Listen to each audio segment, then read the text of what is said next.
Assalamualaikum class, this is your teacher Afsa Khan. Chapter that we are on is Open Economy, Macroeconomics, Adjustment Policies. And the topic that we're going to start today is equilibrium in goods market, in the money market and in the balance of payment.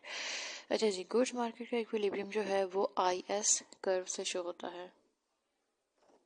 IS curve से show होता है goods market का equilibrium, जो कि show करता है relationship between, या वो कम्बिनेशन शो करता है of interest rate and national income, जिसके ऊपर आपकी गुड्स मार्केट जो है इकोनॉमी में वो बैलेंस में होती है, इक्विलिब्रियम में होती है। मनी मार्केट इक्विलिब्रियम जो है वो शो किया जाता है LM कर्व से, जो कि different combination of interest rate and national income show करता है, जो कि शो करते हैं इन दोनों कम्बिनेशन के जो मनी मार्केट है, जब मनी सप्लाई मनी डिमांड होती है, वो इक्विलिब्रियम में है। फिर एक होते हैं बैलेंस ऑफ पेमेंट की आपकी मार्केट, एक एक्सटर्नल मार्केट जो है बैलेंस ऑफ पेमेंट, जहाँ पर सारे फ्लॉज वगैरह होते हैं, उसमें क्या शो किया जाता है, ये पी आपका कर्व होगा, वो शो करेगा कि इंटरेस्ट रेट और नेशनल इनकम की डिफरेंट कम्बिनेशन, जहाँ पर बैलेंस ऑफ पेमेंट आपका इक्विलिब्रियम पे होगा। टॉपिक का जो नेम था वो हमने डिस्कस कर लिया कि ये तीनों जो मेजर यहाँ पर पॉइंट्स हैं, इन कॉन्सेप्ट्स का मतलब क्या है। अब जो हमने देखना है वो है कि जो बंडल फ्लेमिंग मॉडल था आपका, ये इस फर्स्ट लाइन में लिखा हुआ है, इसी की एप्लीकेशन देखनी है हमने। डिफरेंट सिनेरियोज दिए जाएंगे और हम देखेंगे कि एक नेशन किस तरह से ऑल्टरनेटिव पॉलिसीज़ को यूज़ करती है। मॉनेटरी पॉलिसीज़ MP से मैं शो करूँगी इसको, और फिजिकल पॉलिसी जिसको मैं FP से शो करूँगी, कि अपने इंटरनल और एक्सटर्नल जो उसके हैं इम्बैलेंसेस से उसको किस तरह से वो सॉल्व करती है, उनको इक्विलिब्रियम में कैसे लेकर आती है इन दो पॉलिसीज़ के ज़रिए, उसी को हमने यहाँ पर डिस्कस करना है। इसमें जो फर्स्ट पैराग्राफ है आपका, उसको आप बस ये एनालिसिस तक मार्क कर लें, यहाँ तक करना है, आगे से ये नहीं करना। फिर आप यहाँ से निशान लगाएं, ये आपने करना है। इसमें वो वही बता रहे हैं टूल्स जो मैं आपको इंट्रोड्यूस करवा चुकी हूँ IS LM और BP कर्व से। अच्छा जी, यहाँ पर एक मज़े की बात ये है कि जो एजम्पशंस हैं उनको डिस्कस कर लेते हैं। पहले एज्यूम कर रहे थे कि जो कैपिटल फ्लोज हैं, इंटरनेशनल कैपिटल फ्लोज थे, इनफ्लोज आउटफ्लो, उनको ज़ीरो कंसिडर किया जा रहा था। वो क्या यहाँ पर जो इस पैराग्राफ में डिस्कस कर रहे हैं कि वो रिस्पॉन्सिव होंगे इंटरेस्ट डिफरेंशियल की तरफ, यानी कि जो डोमेस्टिक मार्केट में इंटरेस्ट रेट होगा और जो फॉरेन मार्केट में इंटरेस्ट रेट होगा उसकी तरफ रिस्पॉन्सिव होंगे। और यही है वो फ़र्क जो जाहिर होगा फिजिकल और मॉनेटरी पॉलिसी या डायरेक्ट फिजिकल पॉलिसी से, जो एक्सटर्नल और इंटरनल इक्विलिब्रियम को टारगेट करेंगी। इंटरनल बैलेंसेस में हमने इम्बैलेंसेस में हमने दो चीज़ें देखी थी। इंटरनली इकोनॉमी के अंदर जो मसले होते हैं वो हैं अनएम्प्लॉयमेंट और इन्फ्लेशन के, और एक्सटर्नली होते हैं बैलेंस ऑफ पेमेंट में सरप्लस और डेफिसिट का। तो ये वो दो प्रॉब्लम एक्सटर्नल और इंटरनल इम्बैलेंसेस हैं जिनको वापस बैलेंस या इक्विलिब्रियम की तरफ लेकर आना है एक इकोनॉमी ने अपनी फिजिकल और मॉनेटरी पॉलिसी के थ्रू। अब आगे से जो है आपकी डायग्राम की डिस्कशन शुरू हो रही है, और हर जो कर्व है उसको सेपरेटली डिफाइन किया जा रहा है। जो यहाँ पर आपका फर्स्ट पैराग्राफ है, इसके अंदर वो आपको डिफाइन कर रहे हैं कि किस तरह से अभी IS कर्व जो है उसकी क्या शेप है, वो क्यों इस तरह से नेगेटिवली स्लोप्ड है, और उसका इंटरेस्ट और नेशनल इनकम में नेगेटिव रिलेशन क्यों है। IS कर्व में सारे कर्व सेपरेटली ड्रॉ करूँगी, उसके बाद फिर हम डायग्राम को एक ही जगह पर इकट्ठा डिस्कस करेंगे। सबसे पहले आपके पास है IS कर्व। हॉरिजॉन्टल एक्सिस पे आपके पास नेशनल इनकम है और वर्टिकल एक्सिस पे आपके पास इंटरेस्ट रेट है। ठीक है जी। अब यहाँ पर वो दो चीज़ें बता रहे हैं। IS कर्व जो है वो शो करता है गुड्स मार्केट में इक्विलिब्रियम, गुड्स मार्केट के अंदर जो आपका इक्विलिब्रियम है उसको शो करता है आपका IS कर्व। ठीक है जी। सेकंड चीज़ क्या होती है कि जहाँ पर आपकी गुड्स मार्केट की गुड्स और सर्विसेज के लिए मुल्क के अंदर जहाँ डिमांड इक्वल टू सप्लाई होती है, वहाँ पर इक्विलिब्रियम होता है, जो कि IS कर्व से शो होता है। Demand equal to supply, first इसकी कंडीशन ये है। सेकंड क्या है, जहाँ पर लीकेजेस इक्वल टू इंजेक्शन होते हैं। लीकेजेस में क्या क्या चीज़ें आ रही थी, सेविंग्स और इम्पोर्ट, और या सेविंग्स खाली आ रही थी, और जो इंजेक्शन थी उसमें क्या था, इन्वेस्टमेंट आपकी शामिल थी। तो जहाँ पर इन्वेस्टमेंट इक्वल टू सेविंग है, या जहाँ डिमांड इक्वल टू सप्लाई है, या इंजेक्शन इक्वल टू लीकेजेस है, वहाँ पर इंटरनली आपकी इकोनॉमी इक्विलिब्रियम पे होगी। सेकंड यहाँ पर पॉइंट आपको बता रहे हैं कि आईएस कर्व की नेगेटिव स्लोप क्यों है, हम उसका लॉजिक ढूंढ रहे हैं। आपको पता है कि हमारी जो सेविंग होती है और इम्पोर्ट होती है, ये पॉजिटिव फंक्शन है नेशनल इनकम का। Okay, they are equal to positive, और they are both are positive function of national income. यानी कि जिस पर नेशनल इनकम इंक्रीज होती है तो आपकी सेविंग भी इंक्रीज हो जाती है, और आपकी जो इम्पोर्ट्स होती हैं वो भी इंक्रीज होती हैं। सेकेंडली, आपको पता है कि इन्वेस्टमेंट जो है वो इन्वर्सली प्रोपोर्शनल होती है इंटरेस्ट रेट से। ठीक है जी, जिस वक्त आपके मुल्क में इंटरेस्ट रेट ज़्यादा होता है उस वक्त आपकी इन्वेस्टमेंट जो है वो कम होती है।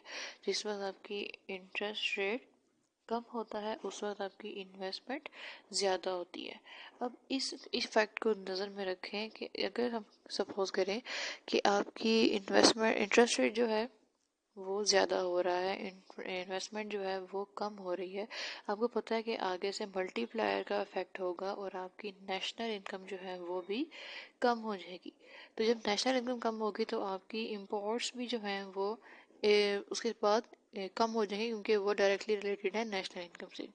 ठीक है, तो इस वजह से अब हम इसका ऑपोजिट इसका रिएक्शन भी देख सकते हैं कि इंटरेस्ट रेट आपका कम हो रहा हो तो आपकी इन्वेस्टमेंट जो है वो ज़्यादा हो जाएगी, और मल्टीप्लायर इफेक्ट से आपकी जो नेशनल इनकम है वो भी ज़्यादा होगी, और आपकी इम्पोर्ट्स जो हैं वो भी ज़्यादा हो जाएंगी, इंक्रीज हो जाएंगी।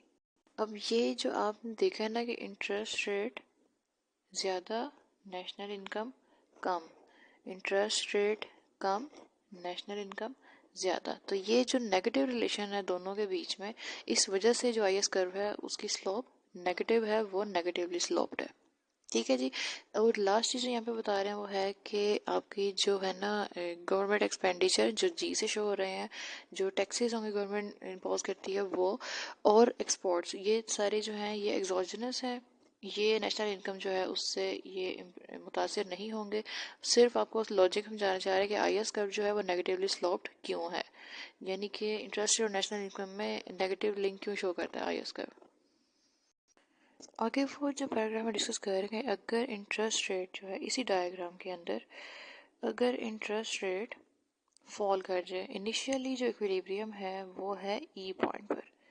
ठीक है, इक्विलिब्रियम कहाँ है, इस ई पॉइंट पर। अगर तो इंटरेस्ट रेट 5% इक्विलिब्रियम लेवल पर था, वहाँ से फॉल कर जाए और अब वो हो जाए 2.5%, तो नेशनल इनकम जो है वो यहाँ से इंक्रीज हो जानी चाहिए। इनिशियली आपका equilibrium level of national income है 1000 पे, और वो इंक्रीज हो कितना हो जाना चाहिए, 1500।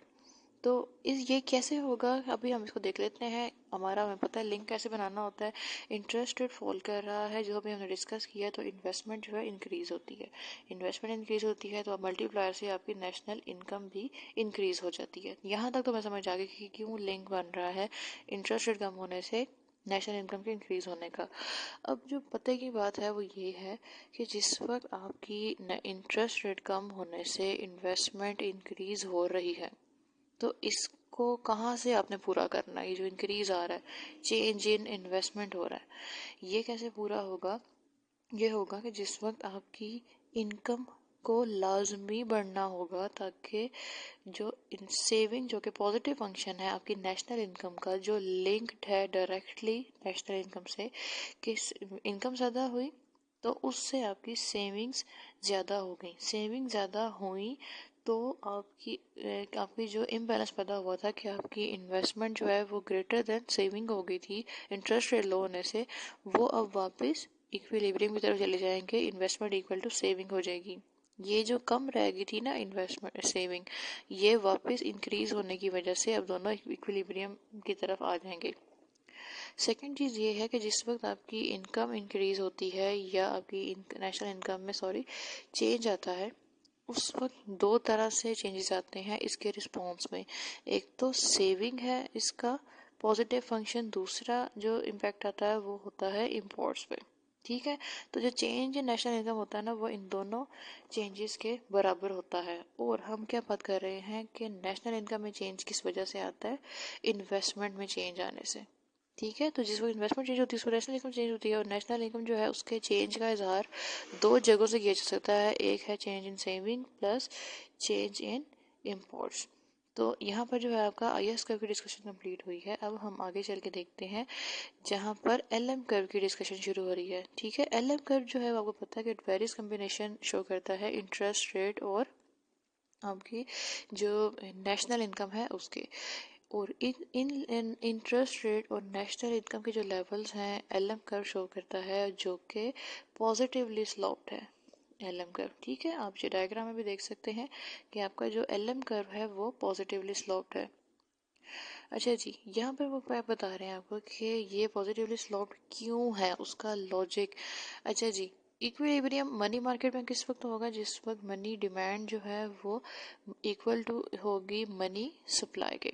हम यहाँ सपोज कर रहे हैं कि मनी सप्लाई जो है वो फिक्स्ड है, जो कि हम कई दफ़ा देख चुके हैं कि लॉन्ग टर्म के लिए डिसाइड की जाती है, मनी सप्लाई में चेंजेस लाए जाते हैं। शॉर्ट टर्म के लिए मनी सप्लाई को एक ही लेवल पर रखा जाता है। अच्छा जी, मनी डिमांड के आपको पता है दो कंपोनेंट्स हैं। एक है MTD जिसको हम कहते हैं transactive demand for money.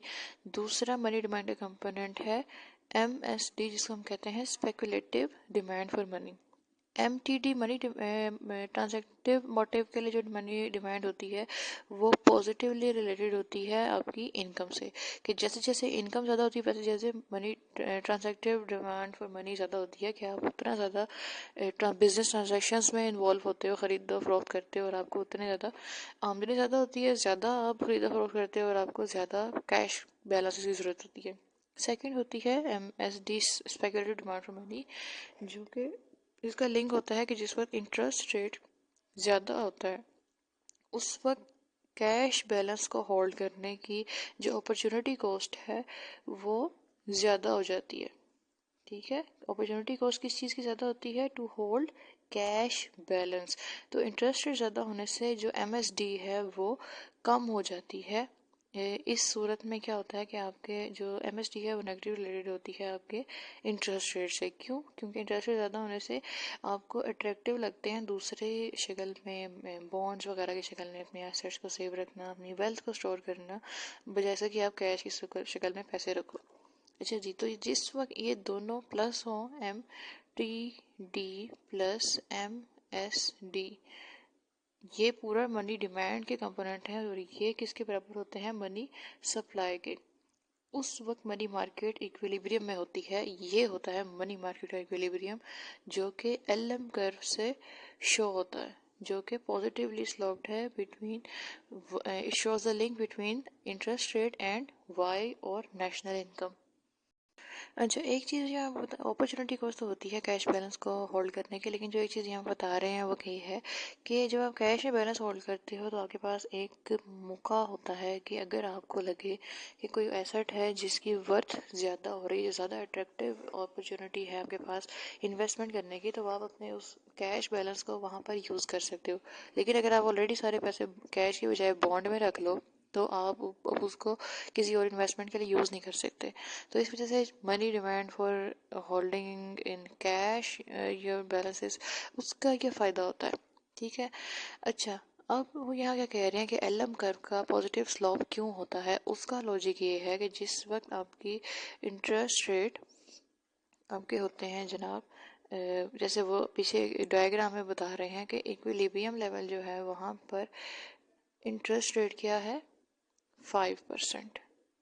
Okay. और आपकी नेशनल इनकम कितनी है, 1000, जो कि हॉरिजॉन्टल एक्सिस पर है, E पॉइंट से शुरू हो रहा है।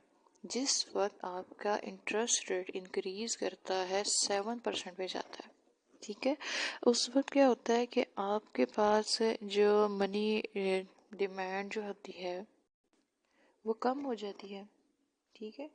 मनी डिमांड क्या हो जाती है, कम, जिस वक्त आपका इंटरेस्ट रेट ज़्यादा होता है।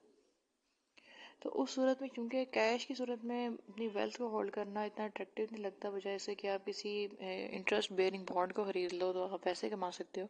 तो इसलिए मनी डिमांड कम हो जाती है। मनी डिमांड कम होती है, मतलब है कि money demand equal to money supply था, तो वो इक्वालिटी जो है वो इनइक्वालिटी में बदल जाती है, M D is less than M S हो जाती है। ठीक है, एम एस जो कि फिक्स हमने सफ़र की हुई है। अब क्या होता है कि इस सूरत में नेशनल इनकम को इंक्रीज होना चाहिए, ताकि जो आपकी ट्रांस मनी डिमांड है, जो इनकम का पॉजिटिव फंक्शन है, वो इंक्रीज हो। ठीक है, जो जिस वक्त इनकम इंक्रीज होती है, मनी डिमांड इंक्रीज होती है, तो ये जो इनइक्वालिटी पैदा हुई थी वो वापस हो जाती है। मनी डिमांड इंक्रीज होती है और ये वापस इक्वल हो जाती है मनी सप्लाई के, और इक्विलिब्रियम जो है वो बहाल हो जाता है। तो ये किस वक्त होता है? जिस वक्त आपकी नेशनल इनकम जो है वो फर्स्ट जो उसका लेवल था वो इंटरेस्ट रेट ज़्यादा होने से आपका नेशनल इनकम भी जो है वो 1000 से 1500 पे चली जाती है। और इस वो क्यों आता है ये इंक्रीज? पॉजिटिव लिंक क्यों होता है इंटरेस्ट रेट और नेशनल इनकम में? ताकि जो इंटरेस्ट रेट ज़्यादा हुआ है और जो इनइक्वालिटी पैदा हुई है मनी डिमांड मनी सप्लाई में, वो ख़त्म की जा सके, इनकम में इंक्रीज आ जाए, ताकि आपकी जो मनी डिमांड है वो इंक्रीज हो और मनी सप्लाई और मनी डिमांड जो है वापस इक्वालिटी की तरफ आ जाए। तो यही है एलम कर्व का लॉजिक, उसकी पॉजिटिव स्लोप का, कि क्यों ये जो मनी मार्केट है वो इक्विलिब्रियम में आती है, और क्या लिंक है इंटरेस्ट रेट और नेशनल इनकम का। एक चीज़ वो यहाँ बता रहे हैं कि जिस वक्त आपकी नेशनल इनकम जो है वो इंक्रीज़ हो जाएगी इंटरेस्ट रेट के इंक्रीज़ होने से, लेकिन वो उतना इंक्रीज़ ना हो, ठीक है, कि उसमें जो चेंज आ रहा है वो लेस देन रहे जो 1500 आपका लेवल था नेशनल इनकम का, जो होना चाहिए था इक्विलिब्रियम बहाल करने के लिए। अगर उससे कम होगा तो आपकी मनी डिमांड जो है वो लेस देन ही रहेगी मनी सप्लाई से, उतना जो डिज़ायर्ड इंक्रीज़ है वो मनी डिमांड में नहीं आएगा। ठीक है, ये इनइक्वालिटी कायम रहेगी। अगर तो आपकी नेशनल इनकम इंक्रीज आता है और इतना ज़्यादा आता है कि 1500 जो टारगेट है increase in the national income उससे ज़्यादा आता है, तो उस सूरत में आपकी जो मनी डिमांड है वो ग्रेटर हो जाएगी मनी सप्लाई से, तो आपकी फिर से इनइक्वालिटी आ जाएगी इक्विलिब्रियम में मनी मार्केट में, और आपका जो है इक्विलिब्रियम वो डिस्टर्ब होगा अनलेस अनटिल आपकी जो नेशनल इनकम है वो 1500 तक जो है एग्जैक्टली इंक्रीज करे और आपका जो इनइक्वालिटी है वो कायम वापस हो सके। ऊपर जहाँ पर हम आईएस कर्व को शो कर रहे थे, यहाँ पे एग्जैक्टली वही पॉइंट है कि जिस वक्त हमारी टारगेट है 1500 नेशनल इनकम, जिस वक्त नेशनल इनकम इससे कम होगी तो उस वक्त आपकी इकोनॉमी में इंटरनली आपके अनएम्प्लॉयमेंट पैदा होगी। ज़ाहिर है जितना होनी चाहिए आपकी प्रोडक्शन होनी चाहिए उतनी नहीं हो रही, तो उसका मतलब है कि लोगों को रोज़गार नहीं मिलेगा और लोग अनएम्प्लॉयड रहेंगे। सेकेंडली, जिस वक्त नेशनल इनकम इस लेवल से ज़्यादा हो जाती है 1500 जो होनी चाहिए थी, उस वक्त क्या होता है कि आपको पता है कि लोगों के पास जब इनकम बहुत ज़्यादा हो जाती है तो लोगों के पास बहुत ज़्यादा कैश आ जाता है। मनी डिमांड जो है ट्रांजैक्टिव मॉडल की वो भी ज़्यादा हो जाती है, ज़्यादा पैसा आता है लोगों के पास, मनी सप्लाई ज़्यादा होती है, जो लोगों को ज़्यादा इनकम ज़्यादा होती है। ठीक है, तो जिस वक्त लोगों के हाथों में कैश ज़्यादा आता है इनकम ज़्यादा होने से, उस वक्त वो मार्केट में गुड्स और सर्विसेज की जो मार्केट है जो आईएस कर्व से शो हो रही थी वहाँ डिमांड बढ़ा देते हैं। तो जब एकदम से डिमांड ज़्यादा होती है तो उससे क्या आता है? इन्फ्लेशन आ जाता है। तो ये दो मसले पैदा हो जाते हैं अनलेस अनटिल जो वाई में इंक्रीज आ रहा है वो एग्जैक्टली इक्वल हो जो हमारा एक्सपेक्टेड या टारगेटेड एरिया था 1500 का। ठीक है जी, तो आपके दो कर्व यहाँ डिस्कस हो गए हैं।